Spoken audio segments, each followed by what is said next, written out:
شہر رمضان الذی انزل فیہ القرآن، رمضان کا مہینہ وہ ہے جس میں قرآن نازل کیا گیا. ھدی للناس وبینات من الھدی والفرقان، لوگوں کے لیے ہدایت اور ہدایت کے بھی روشن بینات باتیں، والفرقان اور حق و باطل میں فرق کر دینے والی چیز. فمن شہد منکم الشہر، تو جو کوئی بھی پائے اس مہینے کو، یا جو شخص بھی مقیم ہو اس مہینے میں، مسافر نہ ہو، فلیصم، اس پر لازم ہے کہ روزہ رکھے. اب وہ وجوب علی التخییر ختم ہو گیا، اب وجوب علی التعیین، اب یہ لازم ہے، یہ رکھنا ہے.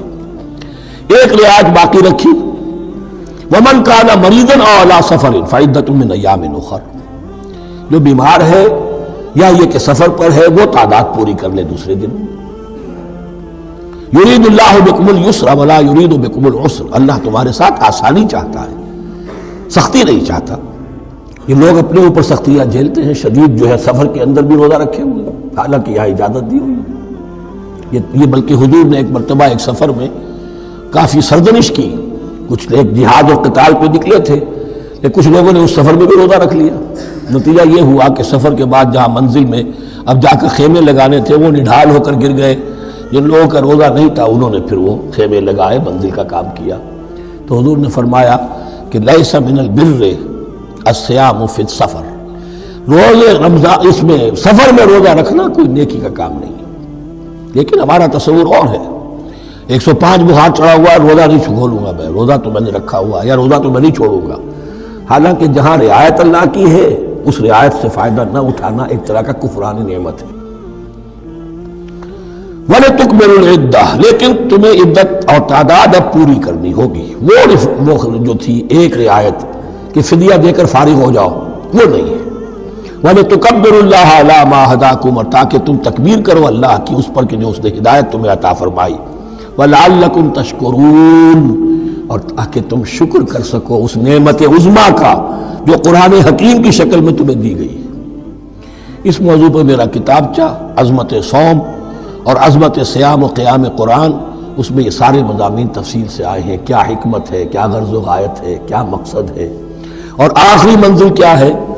وَإِذَا سَأَلَكَ عِبَادِي عَنِّي فَإِنِّي قَرِيبٌ. مطلوب تو یہ ہے کہ تمہارا جو یہ جسم حیوانی ہے یہ کچھ کمزور پڑے، روح ربانی جو تم میں پھونکی گئی ہے اسے تقویت حاصل ہو. دن میں روزہ رکھو، اس حیوانی وجود کو ذرا کمزور کرو، دباؤ اس کے تقاضوں کو. رات کو کھڑے ہو جاؤ، اللہ کا کلام سنو اور پڑھو تاکہ تمہاری روح کی آبیاری ہو، اس پر حیات، آب حیات کا ترشح ہو. نتیجہ کیا نکلے گا؟ تمہارے اپنے اندر سے ایک پیاس ابھرے گی. وَإِذَا سَأَلَكَ عِبَادِي عَنِّي فَإِنِّي قَرِيبٌ، تقرب الی اللہ کا جذبہ پیدا ہوگا. تو اے نبی، جب میرے بندے، ایسے بندے آپ سے میرے بارے میں سوال کریں، ان کو بتا دیجئے میں قریب ہوں، دور نہیں. یہ حقوق انسانی کا میرے نزدیک دنیا میں سب سے بڑا میگنا کارٹا ہے. اللہ اور بندے کے درمیان کوئی فصل نہیں ہے. فصل اگر ہے تو تمہاری اپنی خباثت ہے. اگر تمہاری نیت میں فساد ہے، حرام خوری تو کرنی ہی کرنی ہے، تو اب کس منہ سے اللہ سے دعا کرو گے؟ پھر جاؤ گے کسی پیر کے پاس، آپ دعا کر دیجئے. یہ نذرانہ حاضر ہے. یہ طریقہ کیا ہے؟ انسان کا نفس حائل ہے اور کوئی نہیں. ورنہ ہم تو مائل بے کرم ہیں، کوئی سائل ہی نہیں. راہ دکھنا ہے کسی رہنوی منزل ہی نہیں. کوئی پوپ نہیں، کوئی پنڈت نہیں، کوئی پادری نہیں، کوئی پیر نہیں، کوئی نہیں. جب چاہو اللہ سے ہم کلام ہو جاؤ. اس سے بڑا حق کیوں خالق مخلوق میں حائل رہے پردے؟ پیران کلیسا کو کلیسا سے اٹھا دو. میرا ہر بندہ جب چاہے جہاں چاہے مجھ سے ہم کلام ہو جائے.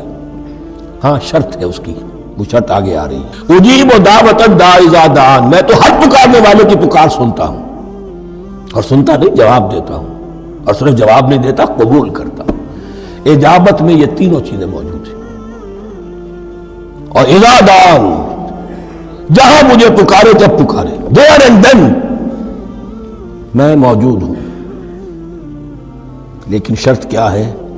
فَلْيَسْتَجِيبُوا لِي، انہیں بھی تو میرا کہنا ماننا چاہیے. یہ یک طرفہ بات نہیں ہوگی. فَاذْكُرُونِي أَذْكُرْكُمْ، تم مجھے یاد رکھو گے تو میں تمہیں یاد رکھوں گا. یہ دو طرفہ معاملہ ہے. تم شکر کرو گے میں تمہاری قدردانی کروں گا. تم میری طرف چل کر آؤ گے میں بھاگ کر آؤں گا.